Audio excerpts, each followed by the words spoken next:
going on, Sha? Oh, not much. I told some jokes in LA. Yeah, 16 years, baby. Yes. So, yeah. As our troops and correspondents probably know by now, I started in Atlanta. Turns out I started 16 years ago, and so did my good friend Dulce Sloan. We started in the same year, and so Dulce is such a student of subtlety that she threw a Sweet 16 themed show to celebrate doing comedy for 16 years. And she asked me to come out and do a set on the show, and I said sure, absolutely. And so I went out there. It was very quick, you know. I flew out there like the night before, and then did the show the following day, and then flew back the next day. Um uh, and it was nice, and people came out, and she had snacks and a guest book and decorations and the whole 9, and that's lovely, and, I did my set, and it was well received, um, which other comics will say that's my way of saying I murdered. Yeah. Because Dulce was like, "Oh, you murdered that." I was like, "Why did I invite this bitch out?" And I was like, "Eh, it just went well, that's all."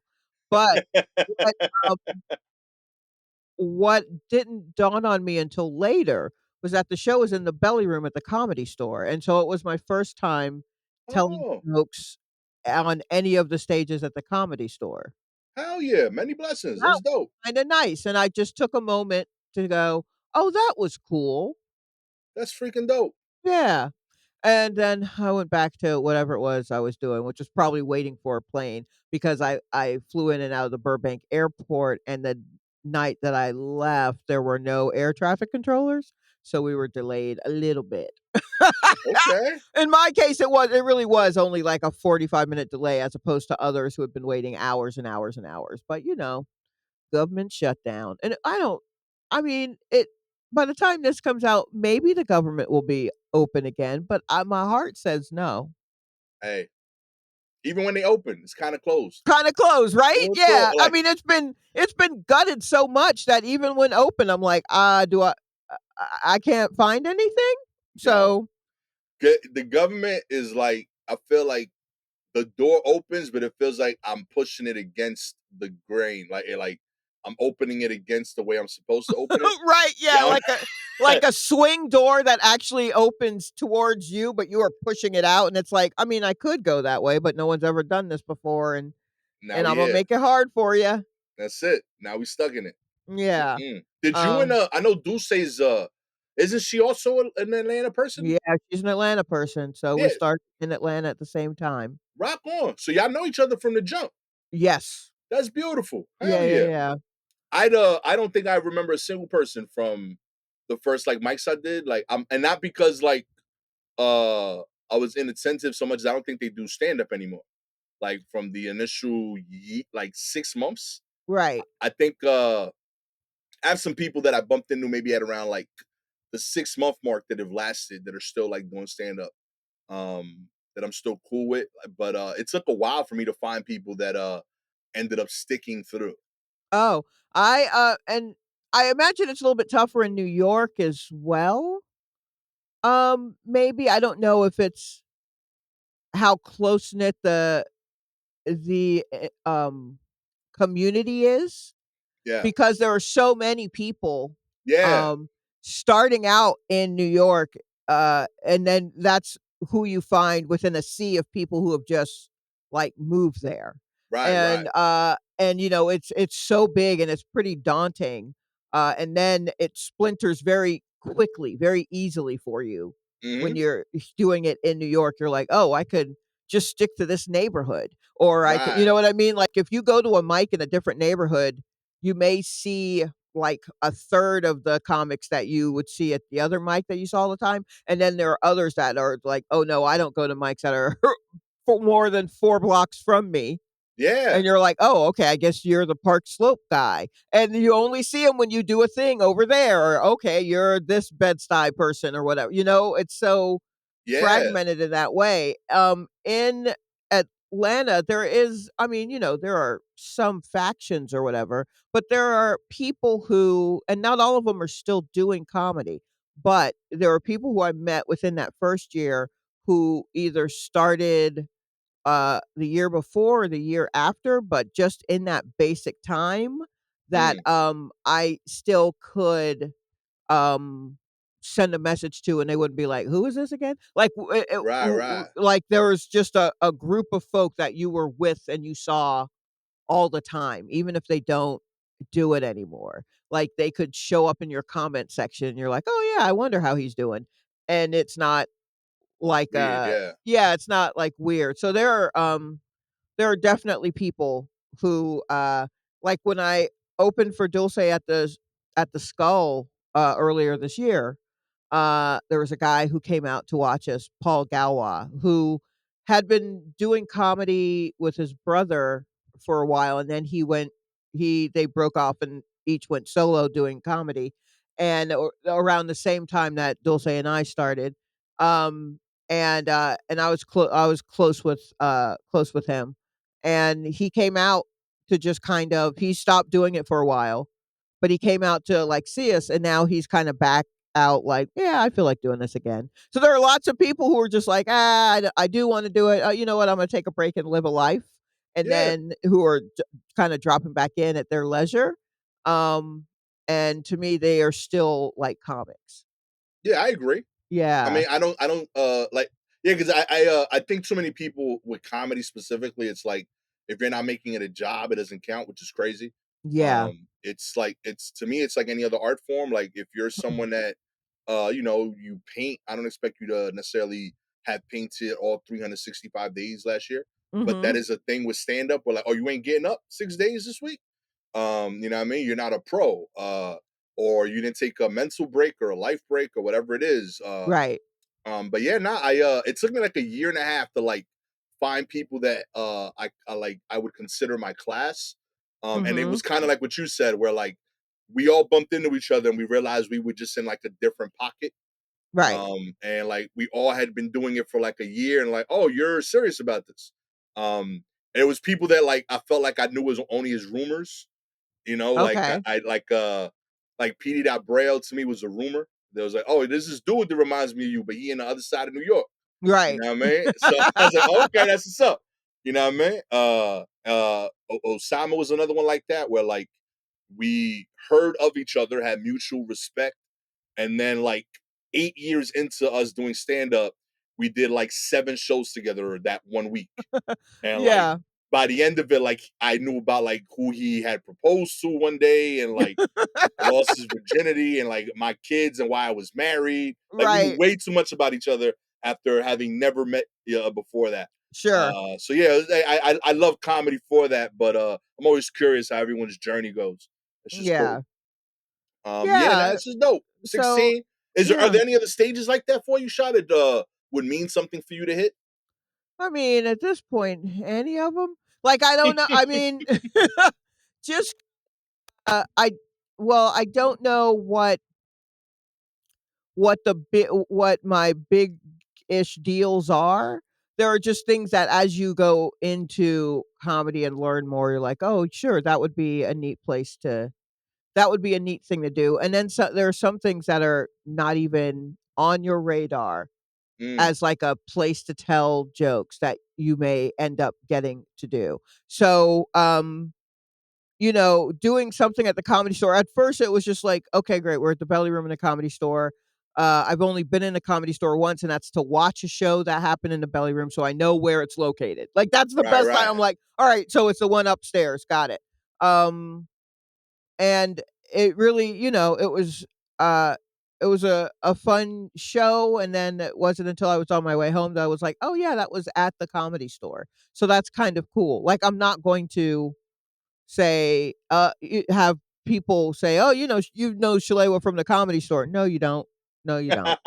Um, uh, but, big deal. I think if I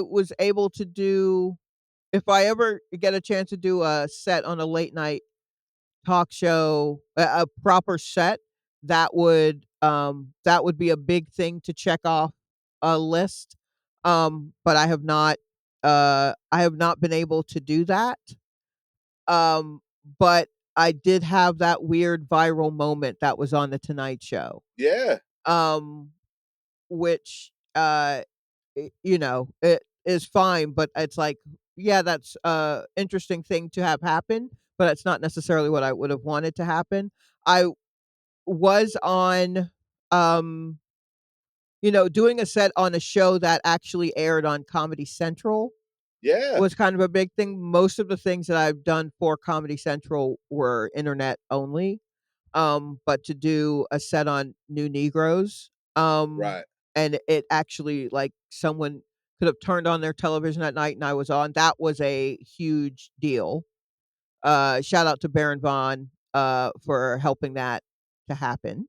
Oh yeah. Um, but, yeah, otherwise, other things are just like, "Huh, interesting," or, "Oh, okay." But I can't think of, and then there are other stages now that I've done it in some places, I'm like, "Oh, I guess that would be a neat place," or, "Yeah, that would be a cool thing to do," but there are just other things that I've done around that aren't just stand up proper that I've done around it that have been kind of interesting, you Hmm. know? Yeah. Huh. But, otherwise, I don't know anymore. I'm at a very, I don't know, thought process about my stand-up in general currently. And, those for me, those come and go, those moments of like, do I just stop or, I don't I'm not really sure if I'm good at this or, things like that. I have those kinds of moments all the time. Uh, so, I'm just in the middle of one now. I'm just like, am I even doing this right? What gets you out of that? Ah, time. Yeah, usually time. Okay. Um, or a set that reminds me, yes, you are good at it.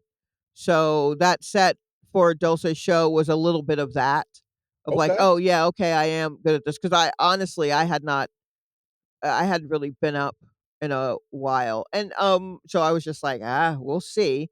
And then I just told myself to not overthink it. Like just go up and try to remember your jokes and say them. Um and don't try to reinvent the wheel. Don't write new stuff for it. Don't just say the thing that feels comfortable and just get out of there. It's only 15 minutes of your time. Um Yeah. uh 15 minutes and two flights. And nearly flew out there for this. But, Okay. yeah, I it's yeah, occasionally that will it usually would take having a good set to get me out of it, but, um, yeah, but sometimes that isn't enough, and sometimes I do just have to look at my life and go, "Am I doing this right?" Or if I can come up with an idea, that can help me, so who knows, but it just kinda it it just comes with time, and it's happened enough that I don't sweat it too much when I feel Mm. like, I'm not that good at this. I just go, "Well, hopefully this will pass." And then sometimes it doesn't pass, and I have to, like, really sit and think, "Am I eh, do I feel like continuing on?" Right. Yeah.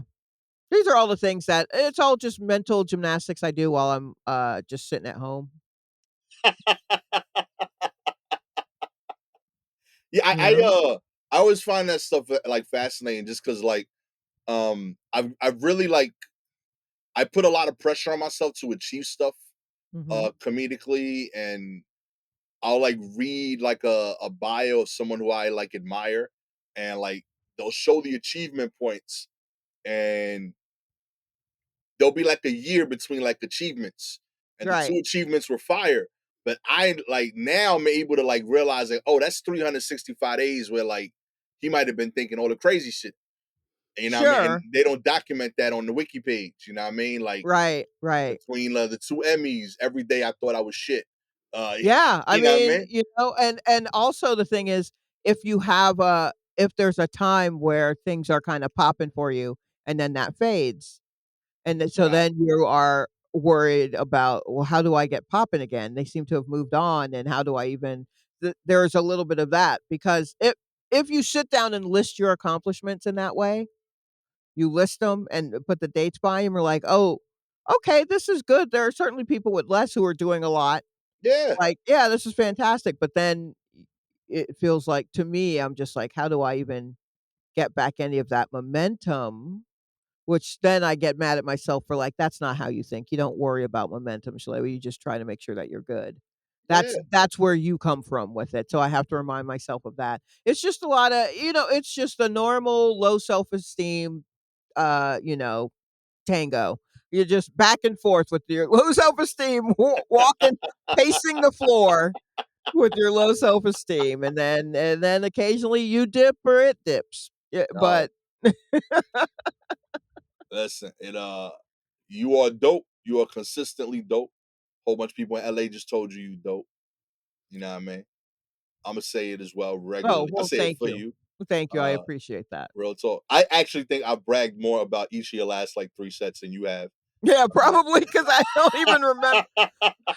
I just yeah. Or sometimes to remind myself that I know what I'm doing, I will watch an old set, which sounds very Bruce Springsteen glory days, but I have to remember like, "Oh, yeah, I did come up with these things. yeah, Just calm down. Hopefully, your brain will do something like that again. And if real not, talk. you at least got this on wax." Yo, I got proof I did it good once. I did a You know good what I well, mean? yeah, I did it good once. I never said I was gonna do this consistently. I just said I wanted to at least get it down once. Yo, So I real talk. At worst, you got 3 hours out. You got 2 albums, and I right, would say about an hour's worth of appearances. right, You add up sure. like the spots you did right. You got a dope set. I think obviously New Negroes, the two dope queens. You Oh, know what I mean? right, yeah, Absolutely love your crack set. You know what I mean? And I'm right. sure like there's like 3 or 4 I'm missing in the mix. You know what I mean? Actually, you saying that you thought I was the most comfortable on my crack set that you've seen has helped me because, uh like, get over whatever else may come, like, tapping into how I actually am on stage instead of wanting to put across, not a persona, but a version of myself. Right. Like, it's helped me kind of hone in, like, "Alright, calm down. You're overthinking, and this is the thing that you have planned to wear is proof that you are overthinking." You go. That's what that looks like. So, I literally, like, an hour before I left for the airport, I repacked and changed what I was gonna wear on this Sweet 16 show to something else because I was like, "Okay, you need to just be chill. You need to Okay. calm your mega ass down and be chill and just be that on stage. Wear something that is comfortable that you feel comfortable in, and then go and do it rather than, like, trying to dress up Oh yeah, and be a yo. thing because it's not even your party, you dummy. So, You wearing white to someone else's wedding, Sha? like, what you so close, but not but even still but I can do that knowing that I would we would never it would never appear like I am attempting Yeah. to you know what I mean? It just for me, I'm like, "Well, this is a special occasion for her, so if it's a special occasion, I should dress for a special occasion, Yeah. yada, yada, yada," and then I was like, "Girl, if you don't put on them pants you bought a whole bunch of shirts to go with these pants so that you can at least have the comfort of these pants that you love so much." And I was like, "You right, you right, you right. I got Hell a whole yeah. joke where I need to have these pants on. You right." So, Punchline's not making sense not now. making sense. I mean, they could kinda picture it, but with the pants, they can actually see it. So, I love it. I love it. I am here for the journey. uh-huh. You know what I mean? I am consistently surprised at how productive you are, despite you saying you are not productive. You and me both, sister. Real talk, yo. There's gonna be more heat coming soon. Because 'cause I'm trying to sleep. I'm just all I'm ever trying to do is sleep. Oh my gosh. Oh man, I actually had like a real cool like art thing unintentionally happen. I did a storytelling show last weekend, and my boy Romaran booked it. He's like a community service dude in Ossining, New York, but he's also a pretty dope storyteller by his own right. And he books me on the show, doesn't tell me nearly enough about what's happening at all, right? He's like, yeah, you know what I mean? It's cool, like organization wants to do a show, so we're doing a storytelling show. So I show up, I pull in, I drive like a solid 90 minutes, 2 hours to this place, Ossining. Right. Um, Isn't and there a it's jail there? right, so there's a lot going on. Sing Sing is up there. There's Okay, a that's what I thought. I was like, yeah, I feel like there's a name brand jail. straight Name up. There's a brand. brewery literally named Sing Sing Brewery because of it. Okay. So we go right outside of Ossining, Mhm. and we when and I pull into, I forget the name of the town, but I pull into this place, and it's a cemetery, Okay. huge cemetery, and like they got like a little house, and I go in, and there's like pictures, really beautiful portrait shots from different people, and I'm like, hey, I'm here for a comedy show. He's like, oh yeah, yeah, yeah. Some dude talks to me. He's like, yeah, you know, you real casual. He's like, thank you for coming up. It's gonna start in a few minutes. But yeah, take a look around and explore the space. And I'm like, I don't know what I'm exploring, you know? Mhm. He tells me apparently this venue is the burial ground of Robert Capa. And this guy is the godfather of war photography. So Oh, that's who Robert Capa is. yeah. So like this Okay. dude is essentially the guy that invented that genre. So like he felt that there were a lot of young people dying and sacrificed for like democratic and liberal ideas in particular during World War II, and nobody was seeing it. So he decided to document it by taking pictures. So he is the only person who landed on the beach on D-Day that wasn't holding a weapon. He was holding a camera. Oh, wow. Yeah. So he documented like 5 different wars. Um, he's also like one of the unofficial grandfathers of street photography, which I love, Right. because one of his philosophies, which is crazy, that it really works in street photography. It works in war photography, but it's wild to use this as a philosophy in war photography. But in a nutshell, he said, if your pictures are bad, it's because you're not close enough. Oh, yeah. Yeah, but that's wild when you're photographing the deadliest things in the world and you're holding a lens. You know, like props that like you're still sticking to that ethos Yeah. despite being in a dangerous spot, and unfortunately passed away doing it. I forget the 5th war he attended, he stepped on a landmine. Um Vietnam. yeah, I just saw so it. Yeah, he died in Vietnam. He stepped on a landmine in Vietnam. I just looked that up. but yeah, like Yeah.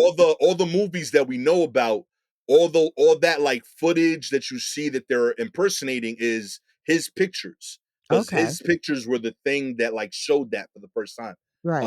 So like I'm seeing that and I'm like, yo, this is fire. And like I got to see some of his work. I got to see some of the work that was inspired by it that was currently on display from other artists.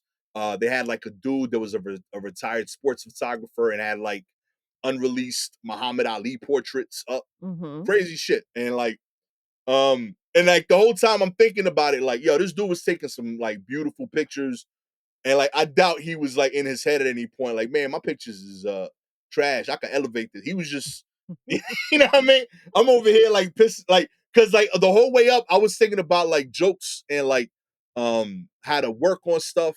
I just got some not like bad news, but disappointing news. You're one of the few people that know, but I was planning on recording an impromptu album in a Right. couple of weeks. The Mhm. venue reached out to us and said that they don't allow recordings 3 weeks before we do that. So we had to shut that down.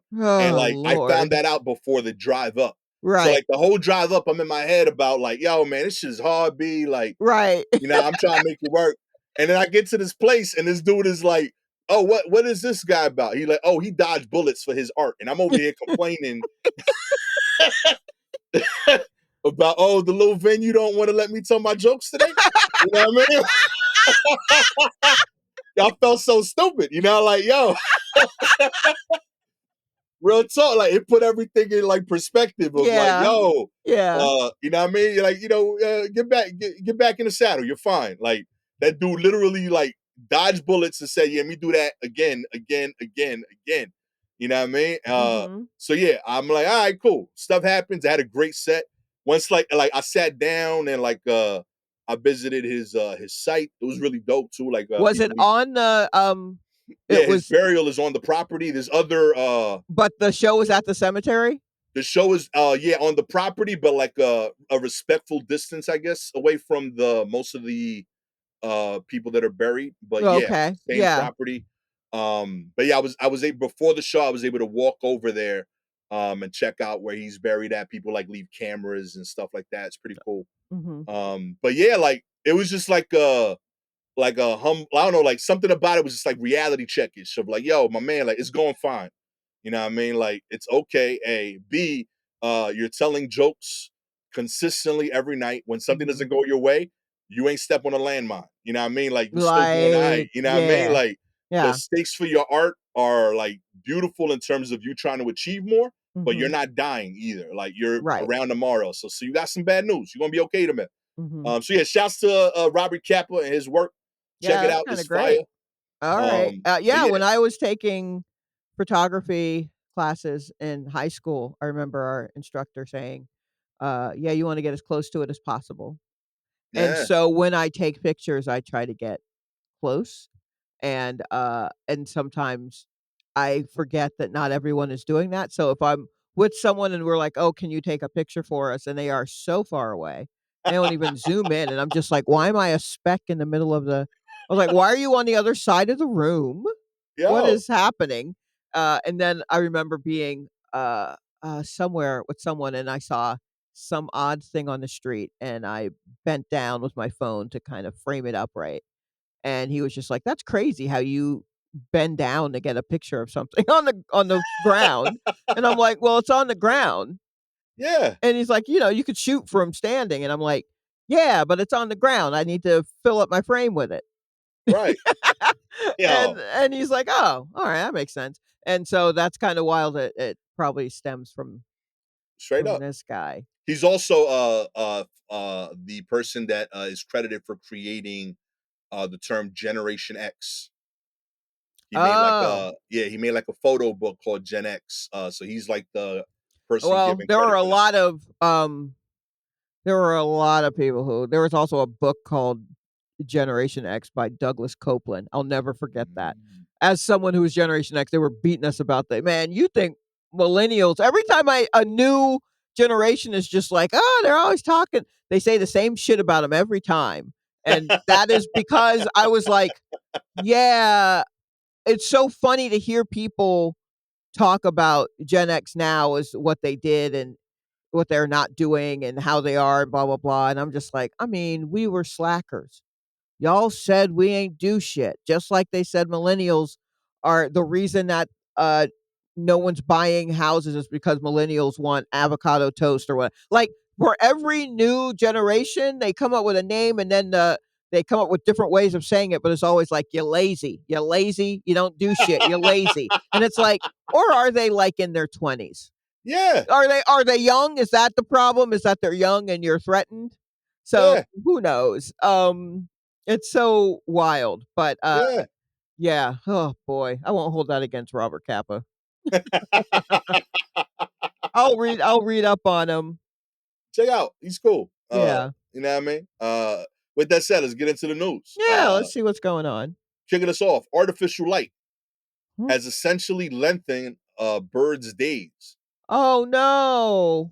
The early bird gets the worm, as the old saying says, and now a lot of birds around the globe are starting their days earlier than ever because of unnaturally bright skies caused by light pollution. For these birds, effectively, their day is almost an hour longer. They start vocalizing about 20 minutes earlier in the morning and they stop vocalizing about 30 minutes later in the evening, says Neil Gilbert, wildlife ecologist with Oklahoma State University.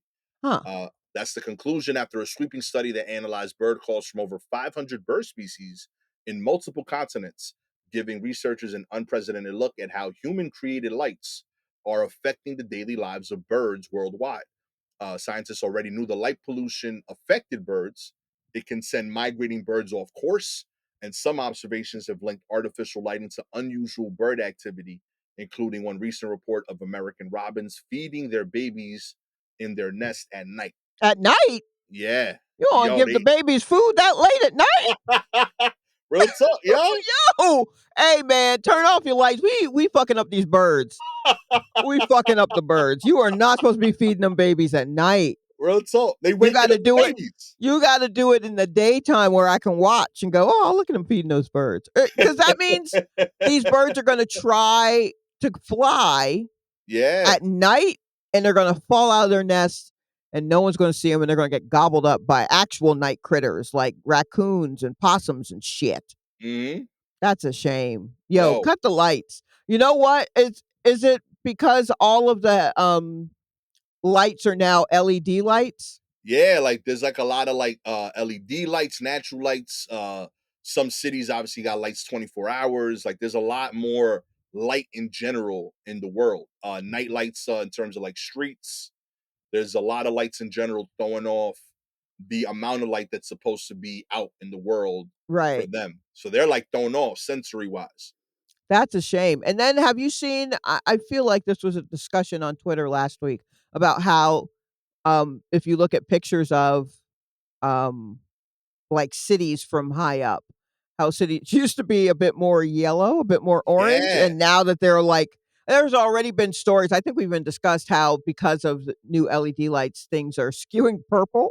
Yo. How white lights are looking purple or whatever, and so now, like, cities are looking weirder, like, the light is looking more purpley white than, like, an amber color, Yo. and, I wonder if that because I feel like the amber color came closer to, like, sunlight, shade-wise, and this Right. white purple is, like, not natural.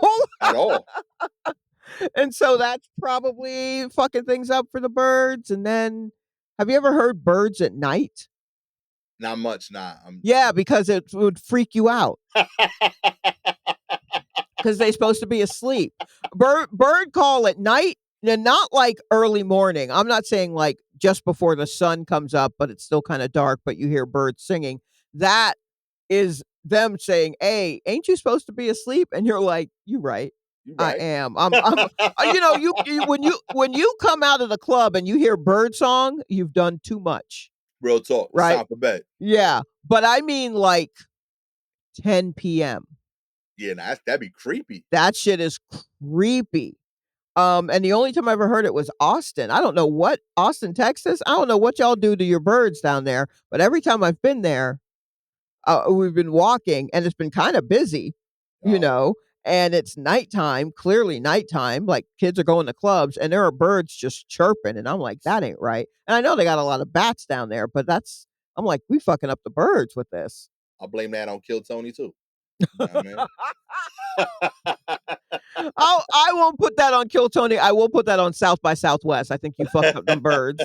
Now you got them birds out there at night looking at bands and shit. Going to comedy shows, looking at bands, eating terrible pizza. Oh man. Yeah, related to that, somebody was saying that because of the LED change in lights in LA that like certain looks are impossible anymore. Like apparently Mm. like Drive is the last major film that was filmed before the lights were switched. Oh, I bet. So like Oh, it I has a bet. real specific look that like you can't mimic it anymore because even if like you wanted to, like the lights just aren't available anymore like that. They've all been switched. Let me tell you, as an office manager, Word. well, this is a wild thing to learn, but this is what I have learned. Well, they pretty much cut out most of incandescent light bulbs, the kind that we're used to, Right. right? That give off a more amberish kind of light, but with the little coil, and you can hear it when you shake it. You can hear when that coil breaks. Oh, that's the light burning out. Blah blah blah. And they've replaced that with like LED, and now they have shades of LED where there's warmer to get closer to what light bulbs used to look like. But um, And they've now done enough with LED bulbs that you can put LED bulbs in a light socket that was for the original light bulbs. But there was Oh, a time where you couldn't do that yeah. and you had to switch out everything. And I started my job at a time when that was the case. And a part of my job as office manager is to change these light bulbs. I got to get up on ladders. I got to change these light bulbs. And my office has very unnecessarily hard to reach lighting situations. Like, if there's lighting in the ceiling and you would think that you could just put a light bulb in this recessed thing and just screw it, but you have to do it sideways because the socket wasn't put straight ahead, it was put to the side. So that means you need a longer light bulb. You can't just get a regular light bulb. It won't reach in when you twist it in. You have to get one of the longer light bulbs. So I'm having to find these longer light bulbs that are a particular wattage. But now they don't make those anymore because the weird shaped light bulbs are going to be the first thing to go when you're trying to switch over to something else. So then I'm like, I got to find LED lights that look like this. And then if the lighting isn't the same, if it's not the same kind of tone, everyone complains because they're all artists there and they need all the lighting to match. So I'm up late at home looking up light bulb shit. And luckily COVID hit, so wasn't nobody in the office for 2 years. Uh-huh. And in that time, somebody figured out how to make LED lights that would plug in there. And so that's what I use, and it's a little bit easier, but that also meant if I changed one, I'd have to order a bunch to change out all the rest there so that tonally they can match. So that there's Right. not one bulb that's hella bright and the rest of them are kind of dim. I when I tell you, look, and it makes me so sad because it's not as bright as fluorescent lighting, but it's just not as soft and inviting Right. as what was previously. Even when it's warm, meaning it's a bit more amber, it still feels cold. Yeah. Eh, It's too big. It's I don't know, like I know they did it environmentally. I get that it's better in yeah, terms of like yeah, all of that, yeah, yeah. but it don't look pretty on camera. It don't look pretty on camera, and Real talk. so yeah, there's a certain way of how like in my house. I mean, I'm trying to use as many incandescents as possible. I need it always. I need to look good in every lighting in my room, Real talk. every single one. So, if I'm burning extra, whatever, I work hard, I'll pay it in my in my power bill. Whatever. Um, Real talk. Send a couple dollars over to the environment. You know what I yeah, mean? I'll do whatever I need to do. But yeah, that totally makes sense, that drive. Because they change out all the street lights and they burn differently, and it's kinda weird. Yeah, real talk. It was a thing. I know Drive and Collateral was another one Oh, that like sure. they like made it a point. Like Collateral, I've been really digging down this whole like cinematography lighting rabbit hole. Oh, okay. Um and like that Collateral was originally supposed to be in New York. Mhm. But because of the changes in lights happening to LA, the director switched it to LA just to be one of the last ones to capture it. Okay. Right.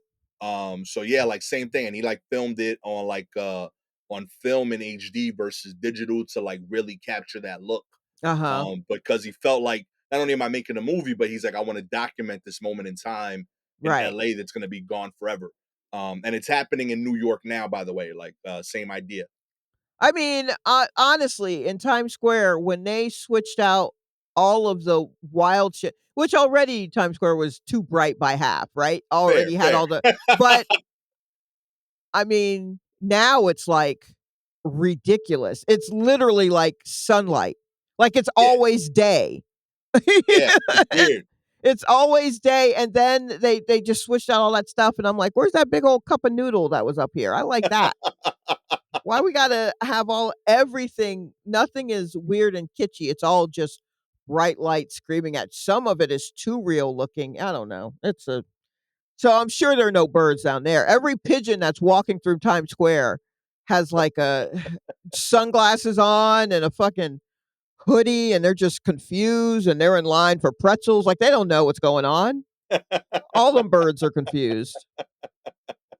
Oh man, good luck to y'all birds out there. I Real know, I talk. know. I'll We turn a light off for you. Yeah, real talk. I promise. All the lights that I have on in my house will be in the basement. Mhm. After not, you know what I And they mean. keep running in the glass, probably because there's light on it. You know what? All the buildings are made of glass. They can't see. Oh, what a shame. Real Birds have talk, it yo. kind of rough out here right now. Low key, yo. Nobody thinking of the birds, man. Real talk. Whew. Oh man, that is not a take I thought I'd ever have. But You yeah, know, I just bought a tote bag that has Flacco on it. yo, Yeah, Flacco, if you don't know, he's the owl that was out here, had escaped from a zoo maybe and was just living free in Central yo, Park, and he did eventually die, because he had been eating rats, which as an owl supposed to do, but he had been eating New York rats, which means they are half poison. So that's what damn killed me. him. All Not in your right. diet, my G. Yeah. All right. But you know, who among us is not eating half poison bird? Come like on, man. like come on. It's a staple in the diet here. I don't know what's in a rotisserie chicken, but I'll eat it. If you already cooked it for me, I'll eat it. Real talk. What? It got Rollos on? Yeah, let's Yeah, do great. it. In other news, Gen Z declares showing up to work sick and powering through is no longer impressive. The days of pushing through an illness are over, as nearly a third of Americans say they'd rather you didn't show up to work if you're feeling sick. That's according to a new survey of over 2,000 people, which examined approaches to cold and flu and the evolving etiquette around rest and recovery. 31% said there's no longer a badge of honor or admirable quality to people showing up to work ill, coughing, or powering through. Just a quarter of Americans, 25%, strongly believe it would impress bosses or superiors. The Mm, survey was conducted by Talker Research on behalf of ZipFizz. Okay. Also found that while 20% of people have attended work or a social gathering ill in the last 12 months, the vast majority, 86%, feel concerned about their own well being when others come to work visibly sick. mm. I Yeah. like this movement. This is dope. Yeah, I'm okay with this. I see this happen in my office too. Yeah. I see some powers that be, who are older and they definitely come in and they are sick. Um, and I'm like, nobody wants to hear all that. You know what I mean? Like, calm down. Like, I don't want to hear all that. Um, I remember working with a woman once who we would get sick days, and she was always very proud that she never used any of her sick days. Mm, And if she used a sick day, it was to see a doctor, and so she had a doctor's note or something, but she would never use any of her sick days, and she would be so proud, "I haven't used a sick day," and I'm like, "Why not? What the fuck is wrong with you?" And I'm someone who I certainly am, I understand that mindset of just like, "Well, you gotta power through and blah, blah, right. blah. Save your sick days for when you actually feel well and you wanna play hooky," or some shit like that. Of I get, you hear that Right. younger people, but then I've worked with younger people who are just like, "Yeah, I truly don't feel well, I'm using a sick day." Yo. And I'm like, "Oh, good for you. Good for Yeah. you." Real Like, talk. That's dope. absolutely, and I hear others, people may complain about that, but I'm like, "Yeah, but I don't wanna hear you being sick around me." And I think honestly, COVID was probably the thing. COVID changed so many things, Real and talk. really, like, because this mindset of powering through could have honestly continued Right. until, like, this hard reset. Real talk. I think. I don't know if these numbers would be this way if it wasn't for COVID. COVID is why I don't teach it to my kids. Like COVID Yeah. gave me the wake up call to that. Like I think if up until then I would have 100% leaned into like nah, be Nah, you powerful. gotta go in. You made Yeah. you yeah, you all of that crazy shit that, Yeah. It was honestly like looking back on it, one of the first major disagreements Gabby and I had was around this idea. Mm, Michaela was in dance class when she was like 4 or 5, and they only have one recital the end of the year, right. and she happened to be sick that day, but Mm, very sick. So like Gabby was like, she's too sick to go. It's like a Mhm. 5-hour event. Like I'm not putting her through that. Right. Whereas I was adamant, like she should go. She worked all year for this event and she wants to go. And Gabby was like, yo, she could get hurt. Mm. Like it's a physical event. Like she can like be dehydrated. A large portion of the event, like you hand over your kid. So Right. it's not even like you could be next to her giving her water or whatever. Right, right, You know what right. I mean? And then on top of that, there's literally 100 other kids Yep. that you're gonna make sick.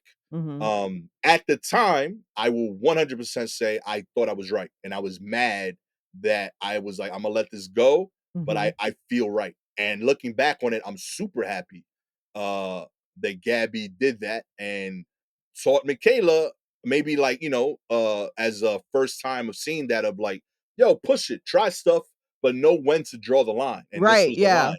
You know what I mean? Absolutely. And Mhm. I'm happy with that. Like real talk. But that's something that I had to learn with time. I definitely had that. My first job as an adult married was at my first like married grown up job was at Frito. I've talked about this, Mhm. and the culture there was show up so much so that you got a bonus if you didn't use your sick days. Right, You know yeah, what I and mean? that's what I think my coworker was so, like, proud of just not using them, and I was like, "You are talking like an hourly employee right now. You're Real talk. salaried, and you still have this Mm, mindset of, like, I can't use them because if I use them, they're gonna think poorly of me." You do a very specialized thing. yo, Like, you know what I mean? You're like, use them if you're sick. Don't yeah, come in here all sniffling and honking and shit. Like, I just the idea of, like, being in a space where there are people near you who are just coughing up their lung and you're like, you just gotta be there. And now thank goodness that I can put a mask on and everyone's like, "Okay, sure." yo, You know?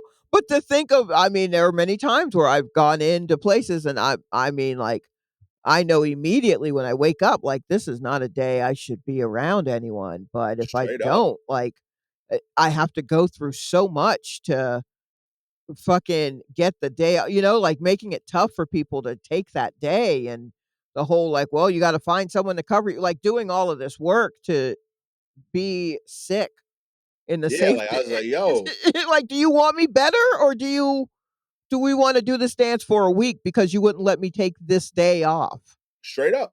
I remember Yeah. that like feeling that pressure of like I was it's a commission job when you're on the truck. Mhm. And this is for all that industry, not not to shit on them specifically. That whole industry was like that. Right.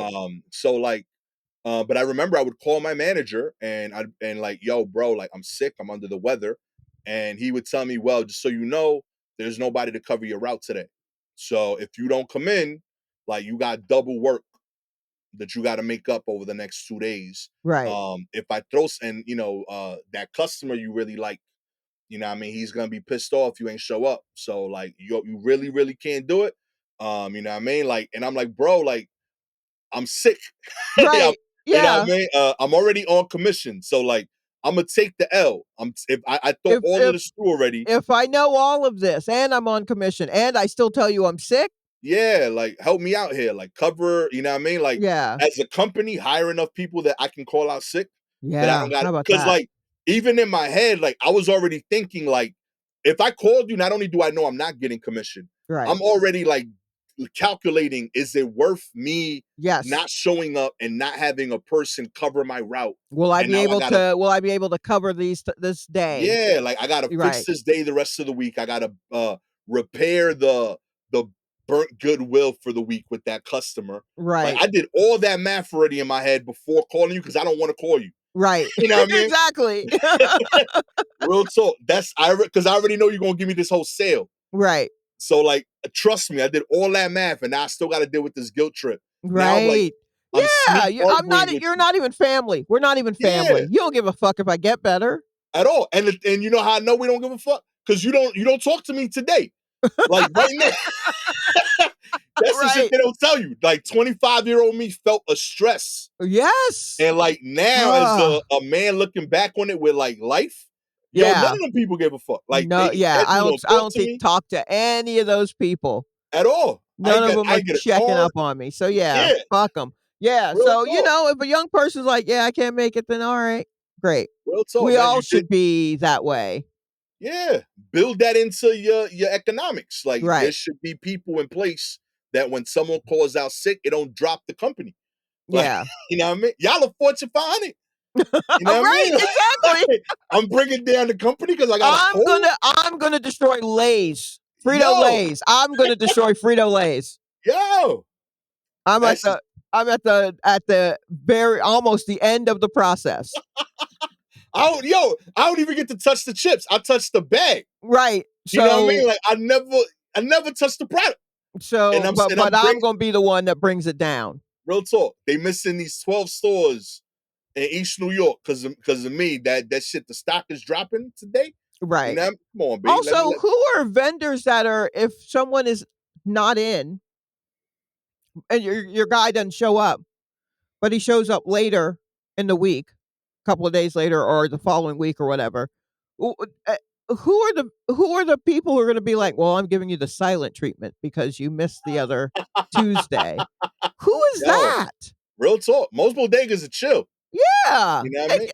give me a They get it. And like on some real shit, like you work 52 weeks, you show up 49 of the 52 times. right. They're pretty good about it. Like, yeah, Yeah, yeah, that that's makes not sense. bad. That's not bad. Yeah, they don't give you that much shit. So like, and you ideally the 3 times I missed, someone should come in. You Right. as a company should have that. So, and I knew that universally in that whole D&D space. Every time I see somebody pushing food out of a truck, yeah, Hmm. I tip my cap to them because I know what that was like. I know the stress of it. The check Right. is dope, but you earn all of that. Yeah, yeah, yeah. Real talk. Good luck to them dudes out there. Finally, speaking of carts, Oh, woman accused of stealing motorized Publix shopping cart to what? drive herself to an appointment. That's right.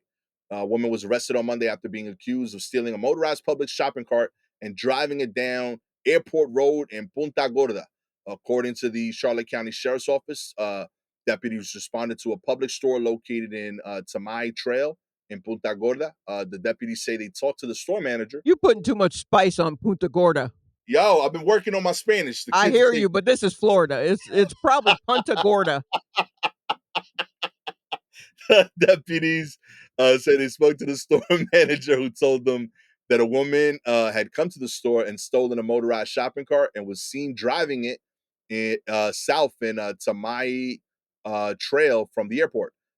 Deputies tracked the woman, identified as Robin Zick, 42, of Punta Gorda. I think that was a bit more, to Yeah, Circle K gas station on South Tamiai. I'm mispronouncing it every I think time. that's Tamiami. Tamiami. I'm mad because that's my favorite way of pronouncing it now.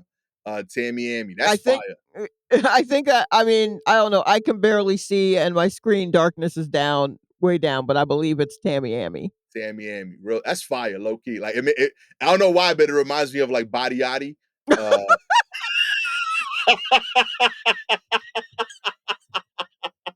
real talk. South Body Yachty Trail. Okay, Almost all a right. mile from the Publix.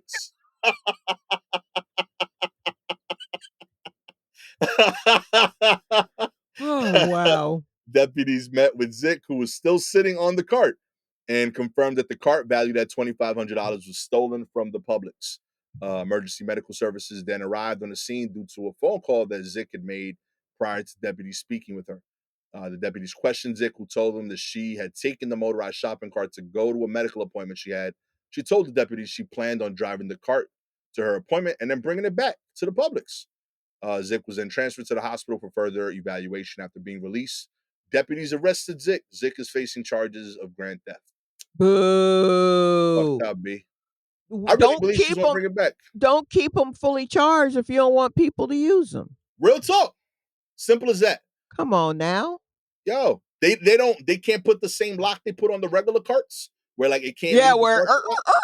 Yeah, you oh know what I man, mean? I was somewhere like between two, like a Marshalls and a Target or something like that, and I'm walking out of Marshalls and it's right there's a line right at the border and there are just like 5 Target carts that were just sitting there, but it was close enough to Target. I'm like, "Oh, I guess people just picked up their stuff and went."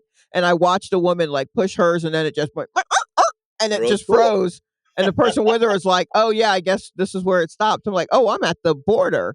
Real And talk. I didn't have a marshal's cart because the guy wouldn't let us push it out because he was like, no, it'll lock up right outside. Real And I talk. was like, oh, I guess that's what this is. Yeah. Straight up. Those are Yeah. all Put like that on the motorized joint.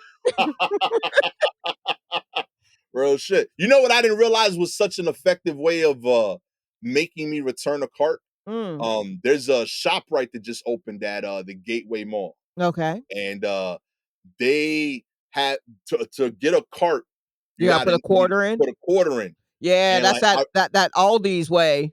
straight up, I didn't realize I wanted my quarter that much. Like I always return it. I want my quarter back. And like their parking space is clear. Mm-hmm. You know what I mean? I was like, oh shit, look at that. Yeah, getting your money back because people get mad when they have to. I remember the first time I went to Aldi's. Aldi does the same thing where you put a quarter in to get the cart. And I went with my dad. I had not been before. So I'm going to grab a cart and it won't come out. And I'm like, what's going on? He's like, oh, and he reaches in his pocket, he puts a quarter and he takes it out. And I was like, what kind of witchcraft is this? And he's like, yeah, you got to do a quarter deposit in order to take a cart. And I was like, how is that going? You know? Mm, And he's like, nobody wants to lose that quarter. And I'm like, really? And I looked, and sure enough, people went back every time real and talk. got their quarters back. And I was just like, yeah, no, I guess people are. I'm like, all of you have washer and dryers in your homes. I have not seen a laundromat over here for miles. How are you all so serious about your quarters? But that shit seems to work because it's the principality. Real As talk, people yo. who used to return movies to the porn store and get mad about late fees. Because they were like, I returned it was just after midnight. And it's like, we give you a 15-minute grace period. And he's like, it's the principality. And I'm like, I don't think that's the right I don't think that's the right term, but I see what you're saying. You still got to pay it though. Um, Oh man. If you would like mm. to send us quarters based on Yeah, the please do, principality, because I go to a laundromat. real talk. It's helpful. You know what I mean? I just want to use them to take all the shopping carts. Just Oh, one that's day. mean. Real Oh, I talk. feel like there's another you could use. Oh, someone figured out a thing that you could stick in there instead of a quarter to get carts. And I was just like, it's not that crucial. You know what I mean? Like, I get it, but also we're here in New York. We got to carry bags. I have to, every time I leave the house, I have to make sure I have 2 tote bags in my purse in case I need to get something on the way home. And I'm not just, everybody on the train doesn't know that I just need 2 jars of strawberry preserves. You know what I'm like? I don't even get the courtesy of a cart. I gotta carry all that shit. Come on. Send Shalewa some quarters and tote bags. Okay. Yes, Real please. talk. Like, subscribe to the show if you're Apple, Spotify listener. We appreciate your ratings. 4 stars. You don't think Shalewa will take the tote bags? You bugging. She loves You are absolutely bugging. Real talk. I got a basket full of bags behind me right now. I will take whatever bag you give me. If there's something I'm gonna take, it's a sack. I will absolutely take your little sack. Don't think I won't. I will put Real other talk. sacks in the sack. I had to move out a sack of sacks that was here in order to sit down in my closet. Get out of here. 5 stars. You know that we are releasing War Report tote bags at some point. Oh yeah, no, that was actually a given. I don't know why we didn't. I like that's absolutely like Should've we started are with that, we quite are honestly. taking suggestions for what you want for merch, absolutely. But know that number one, we got tote bags already. We got Don't tote worry, bags. we gonna get you your tote bags. Low-key, that might be what's on the tote bag. We got tote bags. We got tote bags.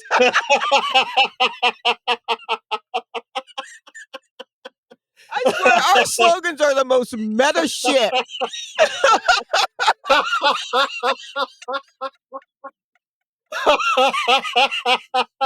We got tote bags, all right? Damn, that's the slogan. Here's your damn tote bag.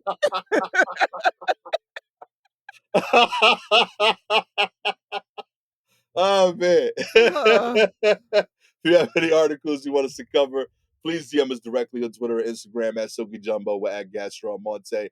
With all that said, I am the excited to rock these tote bags, Gastor Almonte. Alright. With the in charge of tote bag design. Yeah, oh yeah. Yep. We'll talk. Oh man, this has been a put it in the bag episode. Amen. Catch y'all next time. Peace.